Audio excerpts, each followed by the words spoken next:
Loneliness. It's a really human and honestly often painful feeling. And for millions of older adults, it's something they deal with every single day. But what if a solution wasn't another person, but a piece of technology? Today, we're going to dig into a really fascinating and, yeah, pretty controversial question. Can artificial intelligence actually help solve the loneliness epidemic? Let's get into it. Okay, so let's start with something we all kind of know deep down, right? This quote from the National Council on Aging nails it. At our core, we're social creatures. Our health, our happiness, our ability to just thrive, it's all tied to our connections with other people. It's not just a nice to have, it's a biological need. But here's the reality check. The World Health Organization says that a huge number, somewhere between 20 and 34% of older adults in the US and Europe feel lonely. Think about that. That could be as many as 1 in every 3 people. This isn't just a few sad stories. We're talking about a massive public health issue that's hiding in plain sight. And yeah, we use the word epidemic for very good reason. This feeling of being isolated, it's not just about being sad or having nothing to do. It has real, deep, measurable effects on a person's body and their mind. And these risks? They're no joke. Research has shown really strong links between being lonely for a long time and a higher risk of dementia, heart disease, and even a shorter life. It just chips away at your quality of life. So you see, tackling loneliness isn't just about making people feel happier. It's about keeping them healthy. So if the problem is this big, the solutions have got to be creative, right? They've got to be scalable.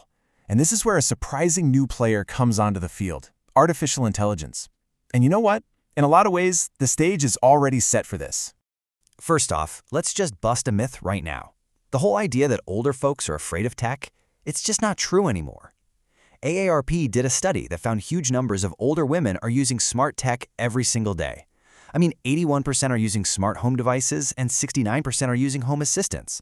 The comfort level is already there. And the AI toolkit for this is getting really diverse. We're talking about everything from the Alexa you might have in your kitchen to really sophisticated social robots built just for companionship, and even wearable gadgets that keep an eye on your health and help you connect. So let's zoom in on a prime example that's making waves. It's a device called LEQ. Now, this is not your typical voice assistant that just sits there waiting for you to ask it something. No, LEQ is designed to be proactive. It starts conversations, it suggests things to do, and it actually engages with its user to help them live a healthier, more connected life. And listen, this isn't just some prototype in a lab, it's actually out there. In New York State, they've already given out over 800 of these LEQ units to older adults. But here's the number that really got me. On average, users are interacting with the device about 20 times a day, every single day. That's some serious engagement. And according to the CEO of the company that makes it, the goal isn't just about simple tasks, like reminding you to take your medicine. The real ambition is to create something that feels a whole lot deeper, like friendship, companionship, and even empathy. They're trying to create a real sense of a social bond. And you can see how this plays out for real people. You've got Jerry, who's 96, using her tablet for exercise classes and video chatting with her great-grandkids. Or there's Lynn, who's 71, and she relies on her voice assistant to keep up with the news and her community work. I mean, this isn't science fiction anymore. This is happening right now. So that leads to a pretty big question, right? Why would someone choose to let an AI companion into their home, into their life? What's the psychology behind it? Well, the answer is actually really fascinating. It turns out psychology has this great framework called the Selection, Optimization, and Compensation Theory, or SOC for short. It's basically a model for how all of us adapt as we get older, by figuring out how to manage our resources to keep doing the things that matter to us. So here's how it works. First, as our energy or abilities might change, we select the goals that are most important to us. Then, we optimize our skills to get as good as we can at achieving those goals. And finally, when we run into a new challenge, maybe our mobility isn't what it used to be, we compensate. We find new tools or different strategies to overcome it. And boom, this is exactly where AI fits in perfectly. For an older person, an AI companion isn't just a toy, it's a powerful tool for compensation. It can help them overcome those challenges, stay in touch with family, and hold on to their independence. It's a real-world strategy for aging successfully. But this is where we get to the heart of the whole debate. Are these AI companions a helpful bridge that actually leads to more human connection? Or are they more of a technological crutch that could end up making people feel even more isolated? So on one hand, you have people arguing that these things are amazing. They fight off boredom, give important health reminders, and offer 24/7 engagement for someone who's truly alone.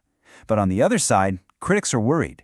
They think this could make people less likely to go out and find real human contact, basically just putting a Band-Aid on the problem. And Professor Julianne Holt-Lundstad frames this concern perfectly. She says that loneliness is kind of like a biological alarm bell. It's a signal telling our brains, hey, you need to connect with people. So her question is, does AI actually solve that need, or does it just switch off the alarm, leaving the real problem still there? And the crazy part is how good these simulations are getting. It's a bit of a double-edged sword. Some of the folks who use devices like EliQ have actually said the interaction feels so real, they have to stop and consciously remind themselves, okay, I'm talking to a machine. That line between a tool and a substitute gets really blurry. So where does all this leave us? I mean, as AI gets smarter and our population gets older, this technology is not going anywhere. So what's the future actually going to look like? A lot of experts, like Rick Robinson from the Age Tech Collaborative, don't see AI as a choice, but as a necessity. With a shortage of human caregivers and families stretched so thin, they argue that AI assistants are a critical part of the solution for supporting our aging society. And the numbers really drive this home. By the year 2050, the number of adults over 65 in the US is going to double. Just think about that. That's going to create a need for care and support on a scale we have literally never seen before. The pressure to come up with new solutions is just immense. So I'll leave you with this final thought. AI is getting better and better at faking it, at mimicking empathy and friendship and conversation. So as we start to rely on machines to give us these very human things, what does that do to our own ability to be empathetic?